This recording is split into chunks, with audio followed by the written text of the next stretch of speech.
بالعالمين نحمده ونستعينه ونستغفره ونعوذ بالله من شرور أنفسنا ومن سيئات أعمالنا من يهده الله فلا مضل له ومن يضلل فلا هادي له وأشهد أن لا إله إلا الله وحده لا شريك له وأشهد أن محمدا عبده ورسوله يا أيها الذين آمنوا اتقوا الله حق تقاته ولا تموتن إلا وأنتم مسلمون يا أيها الناس اتقوا ربكم الذي خلقكم من نفس واحدة وخلق منها زوجها وبث منهما رجالا كثيرا ونساء واتقوا الله الذي تساءلون به والأرحام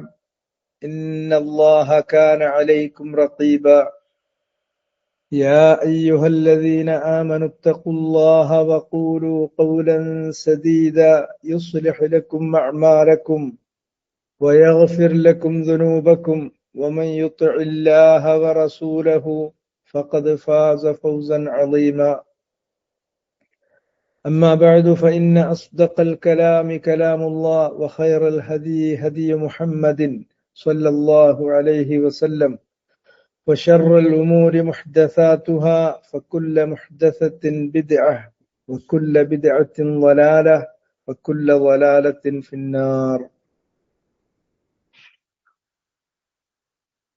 كذب الذين من قبلهم فأتاهم العذاب من حيث لا يشعرون സഹോദരന്മാരെ, സൂറത്തു സുമറിലെ 25-ാമത്തെ ആയത്താണ് നമ്മൾ വായിച്ചുകൊണ്ടിരിക്കുന്നത്. അല്ലാഹു പറയുന്നത് കദ്ദബല്ലദീന മിൻ ഖബ്ലിഹിം, അവർക്ക് മുമ്പുള്ളവരായ ആളുകൾ അവര് കളവാക്കിയിട്ടുണ്ട്. പൂർവിക സമുദായങ്ങളിൽപ്പെട്ടവര് അവരിലേക്ക് നിയുക്തരായിട്ടുള്ള അമ്പിയാക്കന്മാരെ കളവാക്കിയിട്ടുണ്ട്. അള്ളാഹുവിന്റെ സന്ദേശങ്ങൾ നിരാകരിച്ചിട്ടുണ്ട്. അവൻ ഇറക്കിക്കൊടുത്തിട്ടുള്ള ഗ്രന്ഥങ്ങൾ തള്ളിക്കളഞ്ഞിട്ടുണ്ട്. അങ്ങനെ അവര് അവിശ്വാസികളായി തീർന്നു. ആ സന്ദർഭത്തിൽ ഫഅതാഹുമുൽ അദാബ്, അവർക്ക് അള്ളാഹുവിന്റെ ശിക്ഷ, അൽ അദാബ്, അള്ളാഹ് ഇറക്കുന്ന ശിക്ഷ, അതവർക്ക് വന്നു. ആ ശിക്ഷ അവരെ പിടികൂടിയ രൂപം മിൻ ഹൈസു ലാ യശ്ഉറൂൻ, മിൻ ഹൈസു ലാ യശ്ഉറൂൻ, അവരൊരിക്കലും നനച്ചിരിക്കാത്ത രൂപത്തിലാണ്. ഈ ആയത്തില് അതിന്റെ അർത്ഥം കേൾക്കുമ്പോൾ തന്നെ നമ്മുടെ മനസ്സിലേക്ക് ഓടി വരുന്ന ഏറ്റവും പ്രാഥമികമായിട്ടുള്ള 2 ആശയങ്ങൾ. ഒന്ന്, നബിമാരെ കളവാക്കുക, അള്ളാഹുവിന്റെ സന്ദേശം തള്ളുക എന്നുള്ളത് അത് പൂർവിക സമുദായങ്ങളിലെല്ലാം ഉണ്ടായിട്ടുള്ളതാണ്. അത് മാനവ ചരിത്രത്തിൽ നിരന്തരം ആവർത്തിക്കപ്പെട്ടു കാണുന്ന ഒരു പ്രതിഭാസമാണ്. മനുഷ്യ മക്കളിൽ അധിക പേരും അവിശ്വാസത്തിന്റെയും തക്ദീബ്, പ്രവാചകന്മാരെ കളവാക്കുന്നതിന്റെയും ഒരു ഭാഗത്താണ് നിലക്കൊള്ളാറുള്ളത്. മനുഷ്യരിൽ കുറച്ചാളുകൾ മാത്രമാണ് വിശ്വാസത്തിന്റെ ഭാഗത്ത് നിലയുറപ്പിക്കാറുള്ളത്. ഇതാണ് ഒന്നാമത് നമ്മുടെ മനസ്സിലേക്ക് വരാവുന്ന ആശയം. രണ്ടാമത് പറയുന്ന കാര്യം ഫഅതാഹുമുൽ അദാബു മിൻ ഹൈസു ലാ യശ്ഉറൂൻ, അങ്ങനെ കളവാക്കിയിട്ടുള്ള ആളുകൾ അവർക്ക് വേണ്ടത്ര സമയം അല്ലാഹ് നൽകി. അവരുടെ ഹുജ്ജത്ത്, അവർക്കെതിരെയുള്ള ന്യായം അവൻ മുട്ടിച്ചു. അങ്ങനെ അവർക്കൊരു ഒഴിവ് കഴിവുമില്ലാതെ സത്യം അംഗീകരിച്ചേ പറ്റൂ, വേറെ അവരുടെ മുന്നിൽ വഴിയില്ല എന്ന് വന്നിട്ടും അവർ അവിശ്വാസത്തിൽ തന്നെ ഉറച്ചു നിൽക്കുമ്പോൾ പിന്നെ അള്ളാഹു അവരെ വെറുതെ വിടുകയല്ല ചെയ്തിട്ടുള്ളത്. അള്ളാഹുവിന്റെ ശിക്ഷ അവർക്ക് വന്നിറങ്ങിയിട്ടുണ്ട്. അതിലേറ്റവും പ്രധാനപ്പെട്ട കാര്യം, ആ ശിക്ഷ അവരെ ബാധിക്കുന്നത്, അവരെ പിടികൂടുന്നത് മിൻ ഹൈസു ലാ യശ്ഉറൂൻ എന്നുള്ളതാണ്. ഒരു നിലക്കും അവർ പ്രതീക്ഷിക്കാത്ത, നനച്ചിരിക്കാത്ത ഒരു സന്ദർഭത്തിലാണ് ആ ശിക്ഷ വരിക. ഈ രണ്ട് കാര്യങ്ങളാണ് ഈ ആയത്തിൽ മുഖ്യമായിട്ടുള്ളത്. ഇത് നമ്മുടെ കണ്ണ് തുറപ്പിക്കാൻ പര്യാപ്തമായൊരു വചനാണ്. പക്ഷെ മനുഷ്യന്റെ അവസ്ഥ എന്താണ്? ഇങ്ങനെയുള്ള കാര്യങ്ങൾ നമ്മൾ കേൾക്കുന്നു, അല്ലെങ്കിൽ ഇങ്ങനെയുള്ള കാര്യങ്ങൾ നമ്മൾ പറയുന്നു.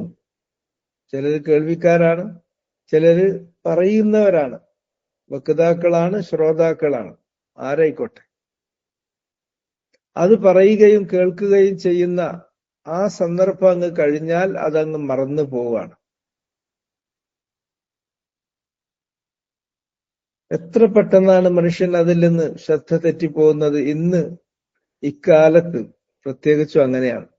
കാരണം നമ്മുടെ ശൂല് നമ്മെ വ്യാപൃതമാക്കുന്ന നമ്മളുടെ ലൗകികമായ, ഭൗതികമായിട്ടുള്ള ഇടപാടുകൾ, കാര്യങ്ങൾ അതത്ര കൂടുതലാണ്. മുൻകാലങ്ങളെപ്പോലെയല്ല.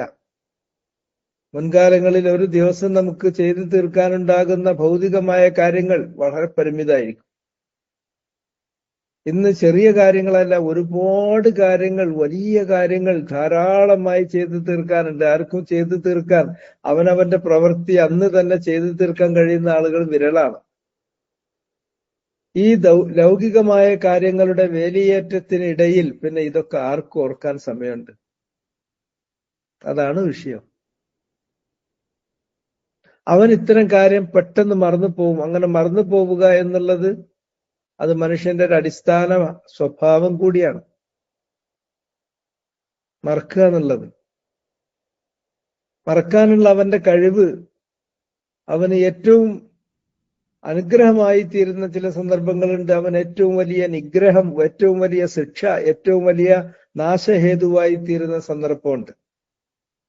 അവൻ ഏറ്റവും വലിയ ഒരു നാശത്തിന്റെ കാരണമായി തീരുന്ന സന്ദർഭങ്ങളിൽ ഒന്നാണ് ഇത്. ഇങ്ങനെയുള്ള ദിക്റുകൾ അവന് ലഭിക്കുന്നു.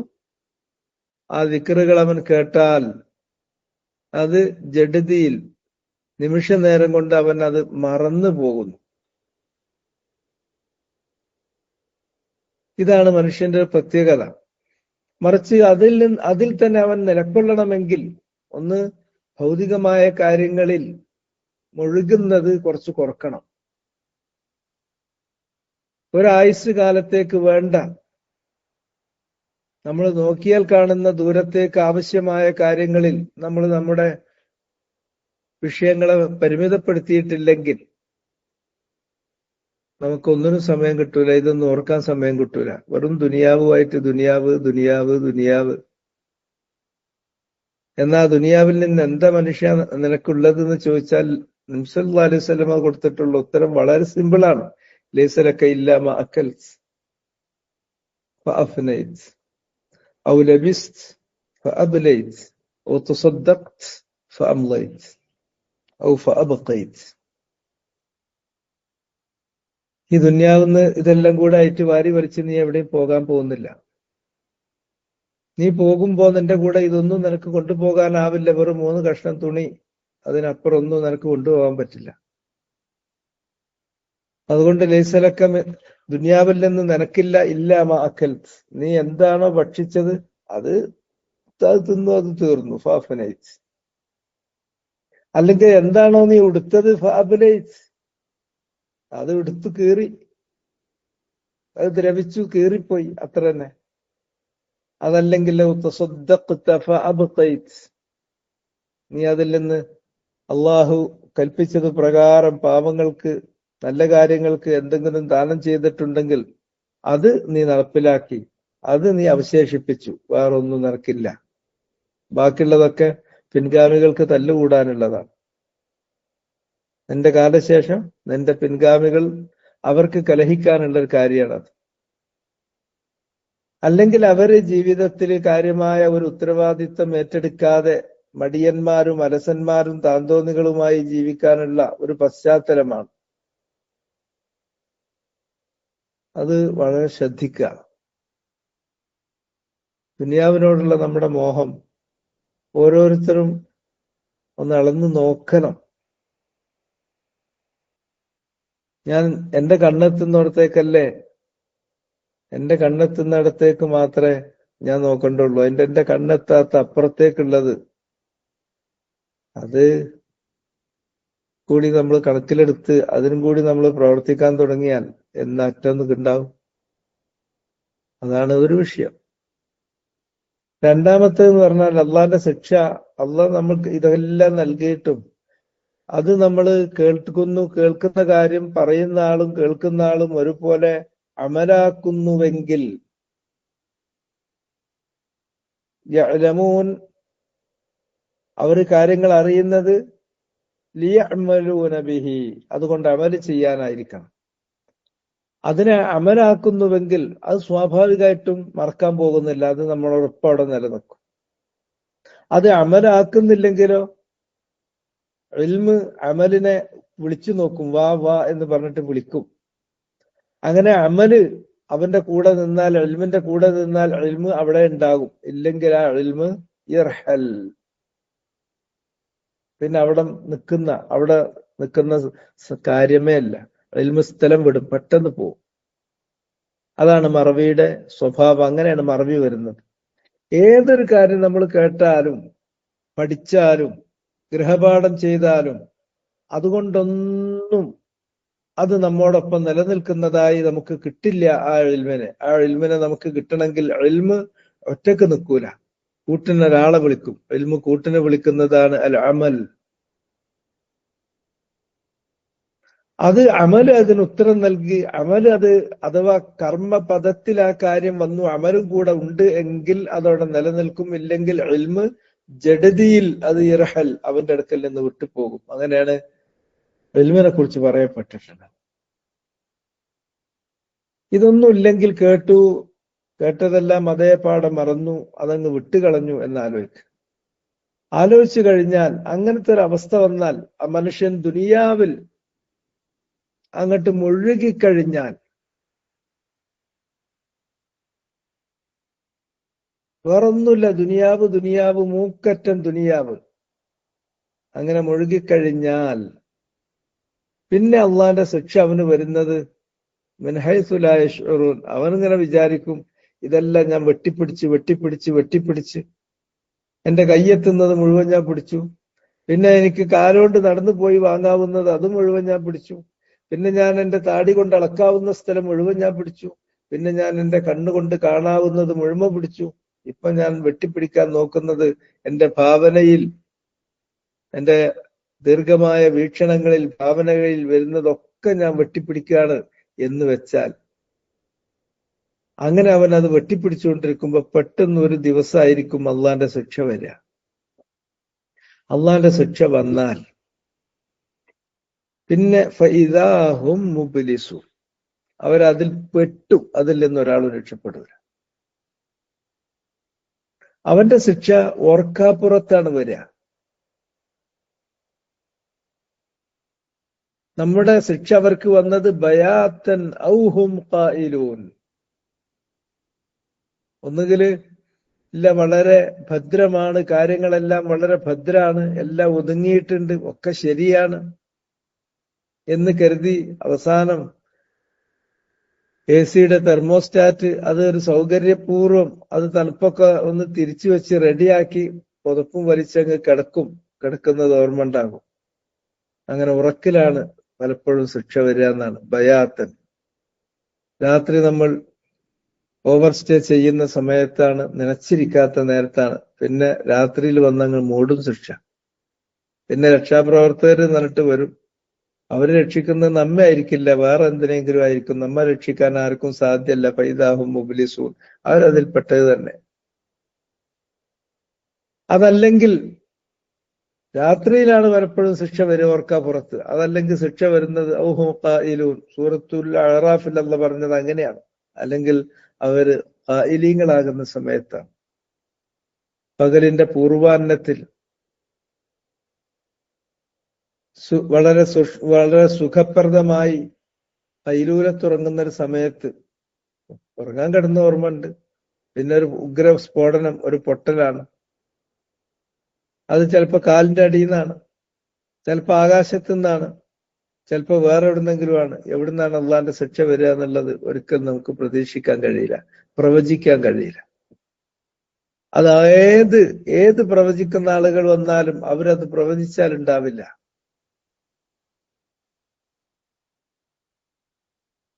ഒന്നുകിൽ മീൻ ഫൗഖിക്കും, നിങ്ങളുടെ മുകളിലൂടെ വരും, ആകാശത്ത് നിന്നിങ്ങോട്ട് ശിക്ഷ ഇറങ്ങും. ഒമിൻ തഹത്തി അർജുലിക്കും, അല്ലെങ്കിൽ നമ്മുടെ കാലിന്റെ കീഴിൽ നിന്ന് തന്നെ വരും. നമ്മൾ കണ്ടുകൊണ്ടിരിക്കുന്നല്ലേ. പക്ഷെ എത്ര കണ്ടാലും പാഠം പഠിക്കാത്ത, അതൊന്നും എനിക്കുള്ളതല്ല, അതൊക്കെ അയൽപക്കത്ത് വരെ വന്ന് തിരിച്ചു പോകാനുള്ളതാണ്, ഇങ്ങോട്ട് വരൂല എന്നുള്ള ഒരു ഉറപ്പ് നമുക്കുണ്ട്. അത് എവിടുന്നോ കിട്ടിയിട്ടുണ്ട്. അങ്ങനെയാണ് പോകുന്നത്. അപ്പൊ മിൻഹൈസുൽ ലാ യശ്ഉറൂൻ എന്നുള്ളത് ഒരു വല്ലാത്ത ഒരാശയമാണ്.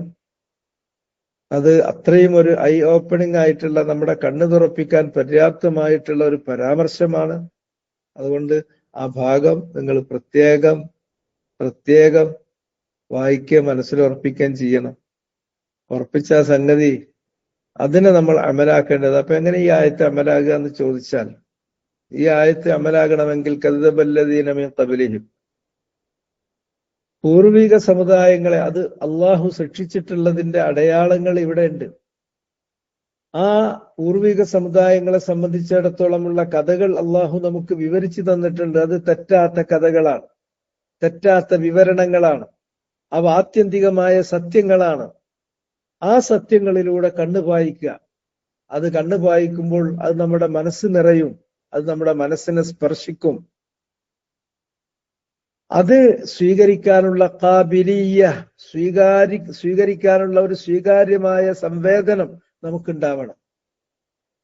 അത് ആ ഉപദേശം നമ്മൾ, ആ ചരിത്രത്തിൽ നിന്നുള്ള ഗുണപാഠം നമ്മൾ ഉൾക്കൊള്ളുക, അത് വായിക്കുക, അത് അറിയുക, ആ ഗുണപാഠം ഉൾക്കൊണ്ട ഒരു മനുഷ്യൻ പിന്നെ അത് അമലാക്കുക എന്ന് പറഞ്ഞാൽ ഇത് അവർക്കുള്ളത് മാത്രമല്ല. വലിൽ കാഫിരീന അംസാലുഹാ ദമ്മറല്ലാഹു അലൈഹിം വലിൽ കാഫിരീന അംസാലുഹാ. പൂർവികരായ ഇത്തരം കള്ളന്മാരെയും അവിശ്വാസികളെയും അള്ളാഹു ദമ്മറല്ലാഹു അലൈഹിം, അവരെ മുച്ചൂടും നശിപ്പിച്ചു. അത് അവരിൽ ഒതുങ്ങുന്നതല്ല. വലിൽ കാഫിരീന അംസാലുഹ, സമാനമായിട്ടുള്ളത്, സമാനമായ അവിശ്വാസം കൊണ്ട് നടക്കുന്ന ആളുകൾക്കൊക്കെ ഉള്ളതാണ്. അതിൽ നിന്ന് നമ്മൾ ഗുണപാഠം ഉൾക്കൊള്ളുക. യഖ്ലു മഅ റബ്ബിഹി വയഖ്ലു മഅ നഫ്സിഹി, ജീവിതത്തിൽ ഇടവേളകൾ കാണുക. അവൻ തന്റെ റബ്ബിന്റെ കൂടെ തനിച്ചിരിക്കാൻ, വയഖ്ലു മഅ നഫ്സിഹി, തന്റെ മനസ്സാക്ഷിയുടെ കൂടെ തനിച്ചിരിക്കാൻ ജീവിതത്തിൽ ഇടവേളകൾ കാണുക. ആ ഇടവേളകളിൽ, ഓരോ ദിവസങ്ങളിൽ, ഓരോ പ്രത്യേകമായ സമയത്തിന്റെ ഓരോ പീരീഡുകളിൽ നമ്മൾ പ്രത്യേകം ഇടവേളകൾ കണ്ടെത്തുക.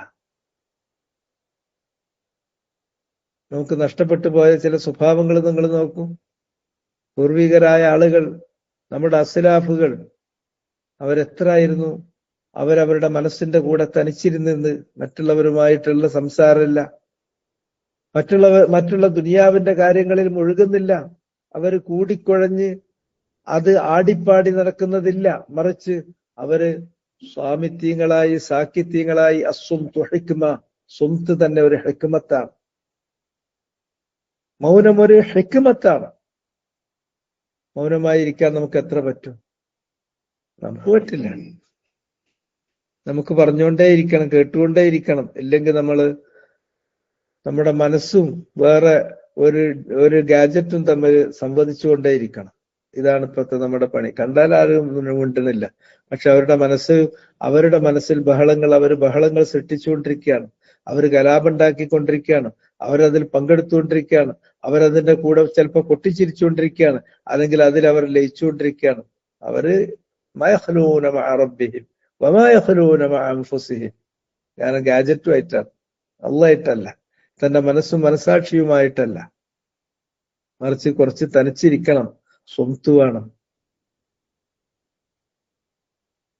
ഇമാം അഹ്മദ് ബിൻ ഹംബൽ ഇമാമുസ്സുന്ന അൽ മുബജ്ജൽ റഹിമഹുല്ലാഹ് വഗഫറ ലഹ്, അദ്ദേഹത്തിന്റെ സീറ വായിക്കുമ്പോൾ നമുക്ക് കാണാൻ പറ്റും, ചിലപ്പോ ദീർഘമായ സമയം അദ്ദേഹം മൗനമായിട്ടിരിക്കും.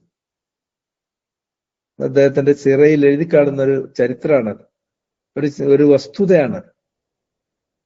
ദീർഘസമയം അദ്ദേഹം മൗനമായിട്ടിരിക്കും. ഈ മൗനമായി ഇരിക്കുന്നത് ഇത്തരം കാര്യങ്ങളെ കുറിച്ച് ചിന്തിക്കാനാണ്, ഗുണപാഠങ്ങൾ തന്റെ മനസ്സിലേക്ക് ആവേശിച്ചെടുക്കാൻ വേണ്ടിയാണ്. എന്നിട്ട് അവര് അതിൽ നിന്ന് പാഠം ഉൾക്കൊണ്ടിട്ട് അവർ അള്ളാഹുവിനോട് കൈ ഉയർത്തുന്നു. കൈ ഉയർത്താനുള്ള ഒരു ക്രെഡിബിലിറ്റി അവർ ആദ്യം നേടിയെടുക്കുന്നു. ഞാൻ അവിശ്വസിച്ചിട്ടില്ല, ഞാൻ കളവാക്കിയിട്ടില്ല, അള്ളാഹുവെ നീ ഇറക്കിയിട്ടുള്ള നിന്റെ ഗ്രന്ഥം, നീ നിയോഗിച്ചിട്ടുള്ള നിന്റെ ദൂതൻ, നീ ഞങ്ങൾക്ക് കൊടുത്തയച്ചിട്ടുള്ള നിന്റെ ദീൻ, അത് ഞാൻ സർവാത്മന അംഗീകരിച്ചിരിക്കുന്നു. എന്റെ കഴിവിന്റെ പരമാവധി അതിൽ പറഞ്ഞ കാര്യങ്ങൾ ഞാൻ ചെയ്യുന്നു. വിലക്കിയിട്ടുള്ള വിലക്കുകളിൽ നിന്ന് പരമാവധി ഞാൻ മാറി നിൽക്കുന്നു. എന്നോട് കൽപ്പിച്ചിട്ടുള്ള കൽപ്പനകളിൽ നിന്ന് എനിക്ക് സാധിക്കുന്ന അത്ര ഞാൻ ചെയ്തുകൊണ്ടിരിക്കുന്നു. ആ യോഗ്യതയുടെ തിണ്ണബലത്തിൽ അവൻ അള്ളാഹുവിനോട് ദുആ ചെയ്യുന്നു, റബ്ബേ ഞാൻ കളവാക്കിയിട്ടില്ല, എനിക്ക് നീ ഹിദായത്ത് നൽകി, അതിന് ഞാൻ നന്ദിയുള്ളവനാണ്. ആ ഹിദായത്ത് നീ എനിക്ക് ഇനിയും വർദ്ധിപ്പിച്ചു തരണം. ഈ ഹിദായത്തിൽ തന്നെ തുടരാനുള്ള തൗഫീഖ് തരണം. അതിൽ തന്നെ അവസാനിക്കുന്നത് വരെ അതിൽ ജീവിതം അവസാനിക്കുവാനുള്ള ഭാഗ്യം ചെയ്യണം. എന്നെ നീ അവരുടെ കൂട്ടത്തിൽ കൂട്ടരുതേ, പൂർവികരായ നശിപ്പിക്കപ്പെട്ട ഈ സമുദായങ്ങളുടെ കൂട്ടത്തിൽ എന്നെ നീ ഉൾപ്പെടുത്തരുതേ എന്ന് മനസ്സാ ദുആ ചെയ്യുന്ന, നാവ് കൊണ്ട് ദുആ ചെയ്യുന്ന ഒരവസ്ഥ മനുഷ്യന് വേണം. സത്യമായിട്ടും അതില്ല.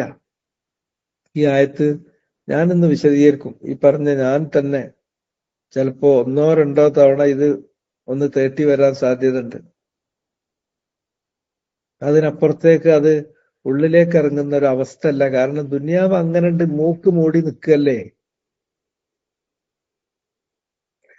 നിങ്ങൾ കേട്ടത് പാതി, കേൾക്കാത്തത് പാതി. ഇപ്പം തന്നെ വാച്ചിൽ നോക്കുക ചിലര്. പോകാനായിട്ടില്ലേ, ഇയാളിങ്ങനെ നീട്ടിപ്പറയണ്. ഞാനിപ്പം പോകാൻ വേണ്ടി നിൽക്കുകയാണ്. അവിടെ അതുണ്ട്, അവിടെ അങ്ങോട്ട് പോകാനുണ്ട്, കുട്ടികളെ സ്കൂളിൽ വിടാനുണ്ട്, അവിടെ വീട്ടുകാർ പറഞ്ഞ സാധനങ്ങൾ നോക്കാനുണ്ട്, ഇന്നലെ പ്ലാൻ ചെയ്ത് വെച്ചിട്ടുണ്ട്, മറ്റതുണ്ട് മറിച്ചുണ്ട്, എന്തൊക്കെ പ്ലാനിങ്ങാ നടക്കണത്. എന്തെല്ലാം ആസൂത്രണങ്ങളാണ് മനുഷ്യൻ ചെയ്യുന്നത്. പക്ഷെ അവനറിയോ, ഈ ആസൂത്രണമൊക്കെ ചെയ്തതിന്റെ അടുക്കലേക്ക് എത്തുന്നതിന് മുമ്പ് അള്ളൊരു വരക്കും, അതോടുകൂടി അവസാനിക്കും. ഇതൊന്നുമായിട്ടും അവന് പോകാൻ പറ്റൂല. ആ സമയം നിങ്ങൾ ആലോചിച്ച് നോക്കൂ, മൊത്തം അവൻ സമ്പാദിച്ചത് മുഴുവനും അവൻ്റേതല്ലാതായിത്തീരുന്നു. ആ ആർജിച്ച് അവൻ സമ്പാദിച്ചതിന് മുഴുവനും അവൻ അള്ളാഹിനോട് കണക്ക് പറയേണ്ടി വരും. ഒരു വല്ലാത്ത, നമ്മൾ പറയല, ഒരു പാരഡോക്സി എന്ന് പറയില്ലേ, ഒരു വൈപരീത്യം, വല്ലാത്തൊരു വിപരീതമായ അവസ്ഥയാണ്. ഇത് മുൻഗാമികളിൽ പലരും ചൂണ്ടിക്കാണിച്ചിട്ടുള്ള ഒരു കാര്യമാണ്. മനുഷ്യന്റെ അവസ്ഥ, അവൻ ഇത്രയും പെടാപാടുപെട്ട് അധ്വാനിച്ചുണ്ടാക്കുന്ന ഈ വസ്തുക്കൾ മുഴുവനും അവന്റെ ശ്വാസം നിലച്ചു കഴിഞ്ഞാൽ അവൻ്റേതല്ല. പിന്നെ മയ്യത്ത് പിന്നെ അവന്റെ പേര് മയ്യത്ത്. മയ്യത്തിനൊന്നുമില്ല, 3 തുണിക്കഷ്ണേ ഉള്ളൂ. ബാക്കിയുള്ളതൊക്കെ വേറുള്ളവർക്ക്, മാലോകർക്ക് കൊടുത്തു. അത് മക്കളുണ്ടെങ്കിൽ മക്കളും കൊണ്ടുപോയി, ഇപ്പൊ ഭാര്യ ഉണ്ടെങ്കിൽ ഭാര്യ കൊണ്ടുപോയി, ഉമ്മയും വാപ്പ ഉണ്ടെങ്കിൽ അവരും കൊണ്ടുപോയി. ഇനി അവരും അല്ലെങ്കിൽ അതിന്റെ പുറത്തെ റിങ്ങിലേക്ക്, 2ാമത്തെ റിങ്ങിലേക്ക് ഇറങ്ങും, അവരും കൊണ്ടുപോയി. പിന്നെ ഒരു തമ്മിൽ തല്ലായി, അത് കേസായി, നാട്ടുമധ്യത്തിൽ തീർന്നില്ല, കോടതി കയറി, അതങ്ങനെ നീണ്ടുപോയി, അതങ്ങനെ പോകും. ഇതിൽ നിന്നൊന്നും അവന് കിട്ടൂല. എന്നാ ഇതിന് എനിക്ക് കിട്ടുന്നില്ല, ഞാൻ മുറിച്ചിട്ട് പോകുന്നില്ലേ എന്ന് അള്ളാഹിനോട് പറയാൻ പറ്റൂല. ഇതിൽ ഓരോന്നിനും, ഓരോ ഫിൽസിനും, ഓരോ പൈസക്കും, നയാ പൈസക്കും അള്ളാഹിനോട് മറുപടി അറിയമാണ്. അത് എവിടുന്ന് എടുത്തു, അത് എന്തിനു വിനിയോഗിച്ചു, അത് പറയാതെ കാല് നീങ്ങൂല. അത്ര ഒരു വിലകെട്ട സാധനമാണ് ഈ ദുനിയാവ്. അപ്പോ അതിനെക്കുറിച്ച് മനുഷ്യൻ ചിന്തിച്ചേ പറ്റൂ. ഇല്ലാത്തവർക്ക് ശിക്ഷ വന്നു പോയിട്ടുള്ളത്. പക്ഷെ ഇത് ഞാൻ പറഞ്ഞാൽ എന്ത് പറയണം, ഞാനും കേൾക്കുന്ന നിങ്ങളും ഒരുപോലെ ഈ കുളിമുറിയിൽ ഒരുപോലെയാണ്. ആർക്കും ഇത് തലേ കയറുന്ന പ്രായം തെറ്റി. ഇത് പറയാം ഒരു ഭംഗിവാക്ക് മാത്രമാണ്. അത്രയും സങ്കടമാണ് ദുനിയാവിന്റെ കാര്യത്തിൽ. ദുനിയാവിലൊരു ചെറിയ വിരക്തി മീൻസ് നമ്മൾ അതിനു വേണ്ടി നമുക്ക് അള്ളാഹ് കണക്കാക്കിയത് എങ്ങനെയാണെങ്കിലും നമ്മളെ തലയിൽ വന്നു വീഴും. മൻ കാനത്തി ദുനിയ ഹമ്മ ജഅല അല്ലാഹു ഫഖറഹു ബൈന ഐനൈഹി വഫറഖ ലഹു ശംല വലം യഅതിഹി മിന ദുനിയ ഇല്ലാ മാ ഖുദ്ദറ ലഹു. ഒരാളുടെ ഹമ്മ് എന്ന് പറഞ്ഞാൽ അയാളുടെ മുഴുവൻ ശ്രദ്ധയും അയാൾ അതിനെക്കുറിച്ചാണ് ആലോചിക്കുന്നത്, അതിനു വേണ്ടിയാണ് പ്രവർത്തിക്കുന്നത്. അതാണ് അയാളുടെ കണ്ണിന്റെ മുന്നിൽ അയാൾ നാട്ടിവെച്ചിരിക്കുന്ന നാട്ടക്കുറി. അങ്ങനെ ഒരാളുടെ ഹമ്മ് ദുനിയാവാണെങ്കിൽ ജഅലല്ലാഹു ഫഖറഹു ബൈന ഐനൈഹി, അയാളുടെ ദാരിദ്ര്യം വേറെ എവിടെയും പോകണ്ട. അയാളുടെ ദാരിദ്ര്യം അയാളുടെ രണ്ട് കണ്ണുകൾക്കും ഇടയിൽ തന്നെ അള്ളാഹു കൊണ്ടുവെക്കും. അയാൾ നോക്കിയാൽ ഇല്ല ഇല്ല ഇല്ല, പോരാ പോരാ പോരാ, മറ്റോൻ അതിനേക്കാൾ കിട്ടി, അത്ര എനിക്കെന്താ കിട്ടാത്തത്? താരതമ്യം ചെയ്യാണ്. അവൻ നോക്കുന്നത് മുകളിലേക്കാണ്. താരതമ്യം ആവശ്യമില്ല, മുകളിലേക്ക് നോക്കണ്ട. മറിച്ച് ഖനാഅത്താണ് ഏറ്റവും വലിയ. അള്ളാഹ് നമുക്ക് എന്താണോ തന്നത് ആ തന്നതിൽ തൃപ്തിപ്പെടുകയും അതിൽ തൃപ്തിപ്പെട്ട് ജീവിക്കുകയും ചെയ്തിട്ടുണ്ടെങ്കിൽ അതിൽ അള്ളാഹു അവന് ബർക്കത്ത് കൊടുത്തു എന്നതിന്റെ അർത്ഥം. ആ ഖനാഅത്താണ് ബർക്കത്ത്. മറിച്ച് അള്ളാഹ് നൽകിയിട്ടുള്ള, അള്ളാഹ് കണക്കാക്കിയതിൽ ഒരാൾക്ക് തൃപ്തിയില്ലാതെ പിന്നെയും പേ പിടിച്ച് ആർത്തിമൂത്ത് ഭ്രാന്തായി ഓടി നടക്കുന്നുവെങ്കിൽ നിങ്ങൾ ആലോചിച്ചു നോക്കൂ. അവനൊന്നും പോരാ, അള്ളാഹ് കണക്കാക്കിയതിൽ തൃപ്തിയില്ല, പോരാ. അവന് ഇരിക്കണ നേരത്തൊക്കെ അവന്റെ മനസ്സ് അതിൽ ഒരു സ്വന്തമായ ഒരു മനോഗതം അവന്റെ മനസ്സിൽ ഇത് അങ്ങനെ നടന്നുകൊണ്ടിരിക്കുകയാണ്. പോരാ, കിട്ടിയിട്ടില്ല, ഇത്രയും പോരാ, മറ്റോൻ അത്രല്ലേ, മറ്റോൻ ഇത്രല്ലേ. യാബ്ദി, അല്ലാഹു സുബ്ഹാനഹു വ തആല നമ്മളോട് പറഞ്ഞത്, തന്റെ അടിയാറുകളെ വിളിച്ചു പറഞ്ഞിട്ടുള്ള കാര്യം, നിങ്ങൾ നോക്കേണ്ടത് ഇലാ മൻ ഹുവ അസ്ഫല മിൻകും, നിങ്ങളിലേക്ക് താഴുള്ളവരിലേക്ക് നോക്കും. മുകളിലുള്ളവരിലേക്ക് നോക്കുമ്പോഴല്ലേ ഈ പ്രശ്നം. അങ്ങനെ ഒരു ദിശ മാത്രമല്ലല്ലോ, വേറെ ദിശയല്ലേ, വേറെ ഡയറക്ഷനില്ലേ. താഴേക്ക് നോക്കൂ. അങ്ങനെ താഴേക്ക് നിങ്ങൾ നോക്കിയാൽ അപ്പം അല്ലാഹു നിങ്ങൾക്ക് നൽകിയതിന്റെ മഹത്വം ബോധ്യപ്പെടും. വഹു അജ്ദറു അല്ലാ തസ്ദറു നിഅമത്തല്ലാഹി അലൈക്കും, അള്ളാഹ് നിങ്ങൾക്ക് ചെയ്തു തന്ന നിഅമത്ത് അതിനെ ചെറുതായി കൊച്ചാക്കി കാണാതിരിക്കാൻ ഏറ്റവും തരപ്പെട്ടത് അതാണ്. ഉൻളുറു ഇലാ മൻ ഹുവ അസ്ഫല മിൻകും, നിങ്ങൾ ലാ തൻളുറു, നിങ്ങൾ നോക്കരുത് ഇലാ മൻ ഹുവ ഫൗഖക്കും, മുകളിലുള്ളവരിലേക്ക് നോക്കരുത്. ദുനിയാവിന്റെ കാര്യത്തിൽ അങ്ങനെയാണ്.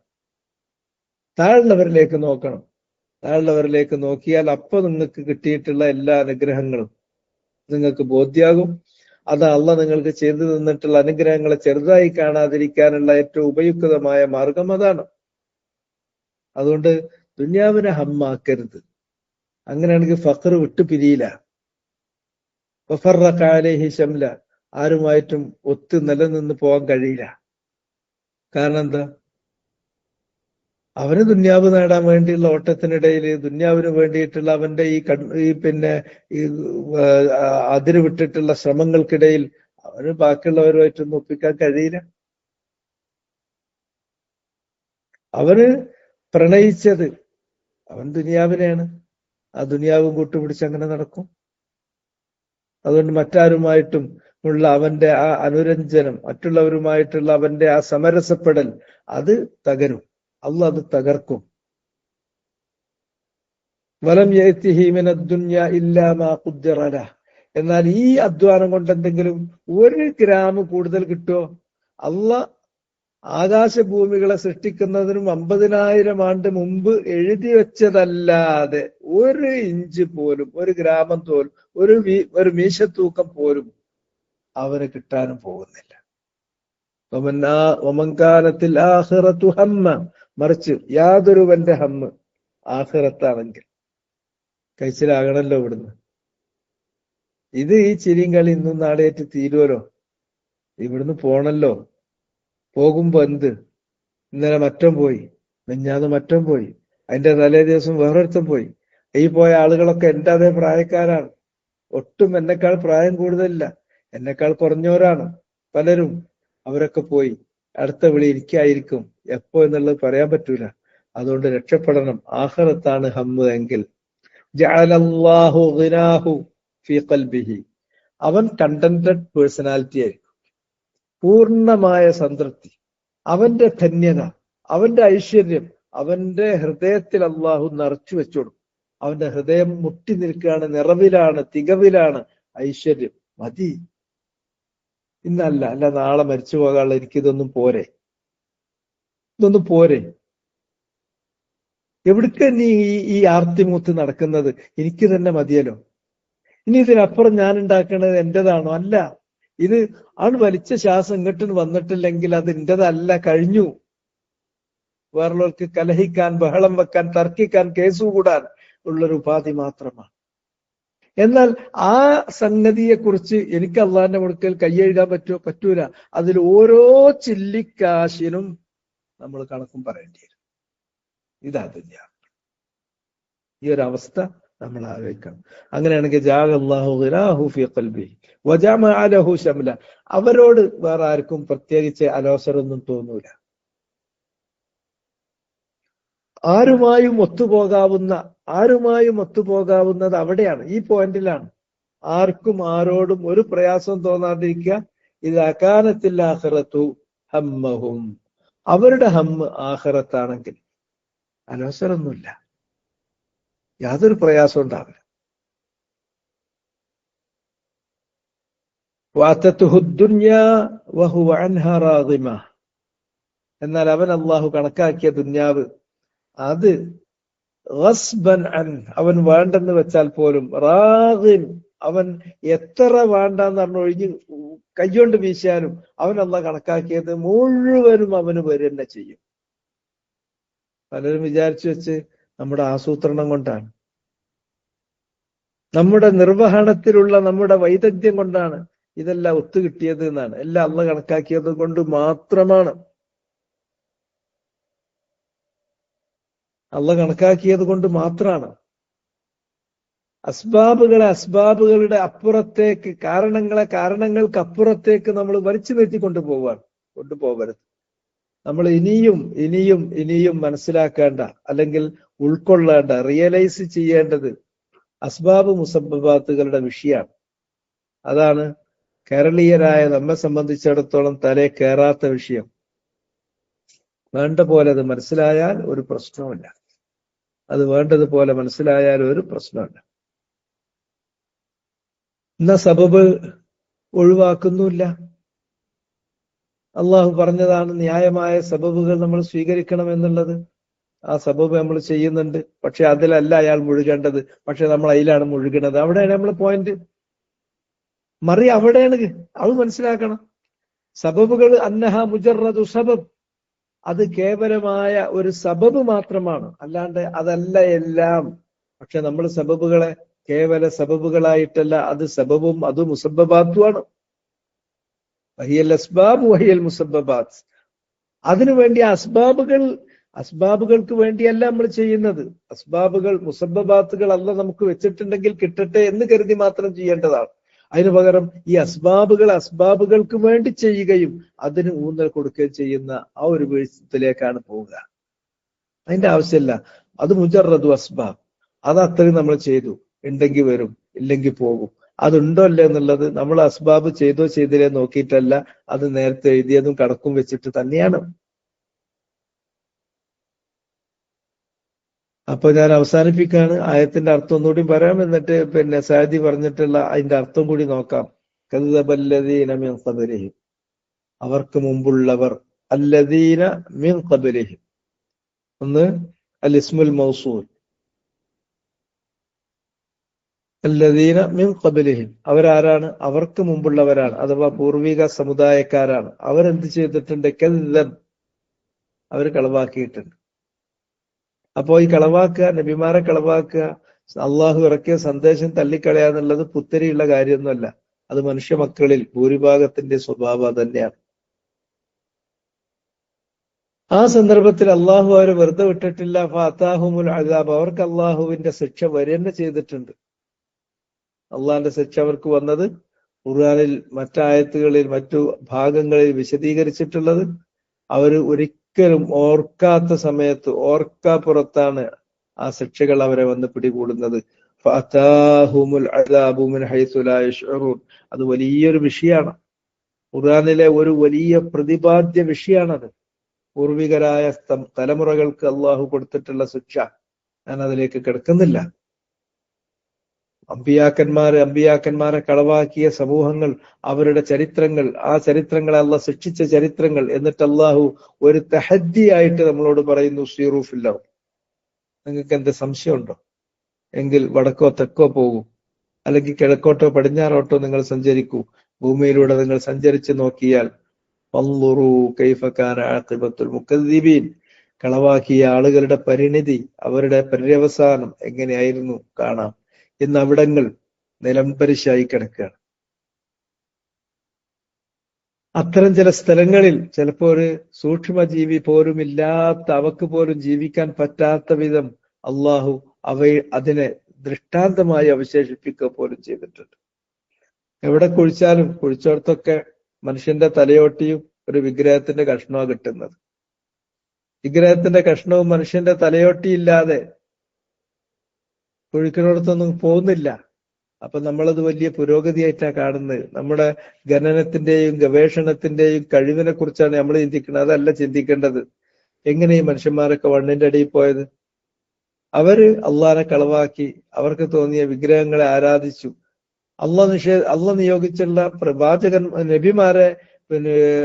നബിമാരെ തള്ളിക്കളഞ്ഞു, കളവാക്കി. എന്നിട്ട് ആ നബിമാർക്ക് പകരം അവരവരുടെ തന്നിച്ഛകളെ പിന്തുടർന്നു, തന്നിഷ്ടങ്ങൾ പിന്തുടർന്നു. അങ്ങനെയുള്ള ആളുകളെ അവരാരാധിച്ചിട്ടുള്ള ദുർമൂർത്തികളെ കൂട്ടിയിട്ട് ഒരൊറ്റ അടിയാണ്, അത് മണ്ണിൻ്റോട്ടായി. അതാണ് ഈ കുഴിച്ചെടുക്കുന്നത്.